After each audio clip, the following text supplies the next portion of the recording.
It's actually on. Okie doke.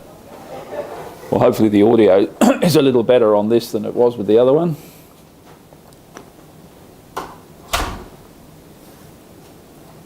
Yeah, it should be better. It shouldn't pick up the echo. No, you notice it straight away. You can hear it's clearer, it's more defined, much better sound level. Yeah. And this is the thing, you know, Steve actually offered to come down and do all the videoing, but I said no, so I'd have to pick up the accommodation and all that kind of crap. And I went, you know what? No. If this works, we might even try and do it again professionally. Yeah. Well, this will be enough to get the idea of it, and So. you know, if it.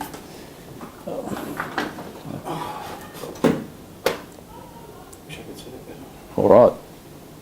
Well, once you've got it set, you shouldn't need to. You shouldn't need to adjust it. It's not certainly not going to auto focus itself again, is it? There's no. No, it's locked on you. There's nothing reflective here. So. That's fine. Okay. Yeah. Where were we? All right. Well, we were going to talk about the concept of community-led planning and where that logically takes us to the development of the community safety groups, because it is, I think, a logical progression. It's not just about planning. You're not just making a plan. You're actually going to do something with that plan. You're going to put something into effect, and so you need to think about who's actually going to do that. So that's where it takes you. But I think if you're looking at, back to where we started from, we were looking at a map. We were looking at specifically a map of Murray region, and we were talking about the communities in the western part of this region and more broadly in the western part of New South Wales, and thinking about the nature of those communities and what that means for us as the agency with responsibility for floods and storms. The first thing that comes clear when you start looking at what we actually do as a response agency is that storms are not really part of the equation. We do very little there. So let's not worry too much about those, and let's have a look at floods. The western part of New South Wales does flood, most of it, and when it does, the water hangs around for a long time. We have a lot of communities, usually small rural communities in that part of the world, who have a lot of natural resilience of their own, which means to say that they are actually quite capable of looking after themselves through a flood in the western part of the state. They know their own local area, they know where the flood water is going to be, they're going to know the effects, and they're going to know the impacts that that has on them being able to move around. So that presents us with an opportunity. Those communities are already resilient. What they need from us is primarily information. Information and then some leadership. So how can we make that occur? That's the question that we ask ourselves. And that's where community-led planning comes from. So those communities already have that resilience, they already have a fair bit of information. What they don't have is a plan that brings it all together and allows them to coordinate what they're going to do when they get an event that impacts on their community. So if you're looking at community-led planning from an SES perspective, the first thing that we've got to do is facilitate.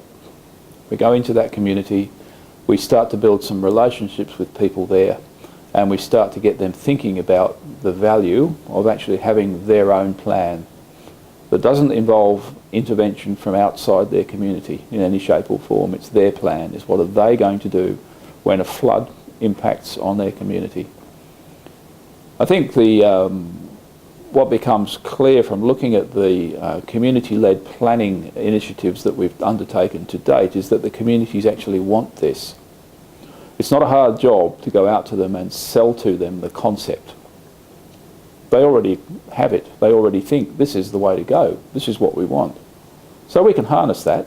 So our first involvement with them, having made contact with them and established a bit of a working relationship with them, is to get them to start thinking more formally about a plan. Okay, what is going to happen in this community when the floodwater starts to rise? What do we need to do about that? Who are our vulnerable people? How can we help them? That's our primary concern when we start thinking about community-led planning. Well, the natural progression from a community-led plan is to the group of people within that community who are actually going to firstly work on the development of the plan, and secondly enact the thing when we start to get floodwater rising or whatever the hazard is that they're actually talking about. We can broaden the thing to look at all hazards, of course, but I'm going to talk about the flood context because that is one of our particular concerns as the State Emergency Service. So you're going to have a small group of people, probably, within that community. They're there already. They're the people that others in the community look to for information, for leadership, for guidance, for coordination when stuff happens. It's already happening. Go and look at any of the communities in this part of the world that were impacted in 2010 through to 2012, and you'll find individuals within that community who played that leading role. So they're the nucleus of our group that we're talking about putting into these communities, forming in these communities to enact this thing more formally than it's been done in the past. They're the people that we need to have the relationships with. We're talking to them, we're giving them information on, for example, what the Bureau of Meteorology is saying to us, what that means for gauge heights, what the impacts are going to be in their community. They can actually work out some of that stuff for themselves, but we give them information as we get it. We're also going to get information back from them, so our situational awareness of what is happening out there in our communities will be much better as a result of having these relationships. So I think that's the whole concept of developing these things makes a great deal of sense for us from the point of view of making our communities resilient so that they can look after themselves, so that we don't have to look after them. Looking at the map, all you've got to do is have a look at where the SES units are, how many members are in them, look at where these communities are that we're talking about, and you'll soon see that it's actually quite impossible for us to provide all of the support services that those communities are likely to need through the duration of a western flood, which could go for months. Common sense will tell you that because we can't do that, it makes sense for us to enable the communities to do that for themselves. So we might take a cut at that point. Well, you're doing great. This is actually a lot better. Yeah, well, having done it once, you think about, well, let's tell a story. You did. As a matter of fact, what you just did then, I just thought, in all the bits and bobs there, I think you told it better in that time there than we did in there. Yeah. So that's much better. I had more of a think about it. So we've got from the point of what is community-led planning, what's the business about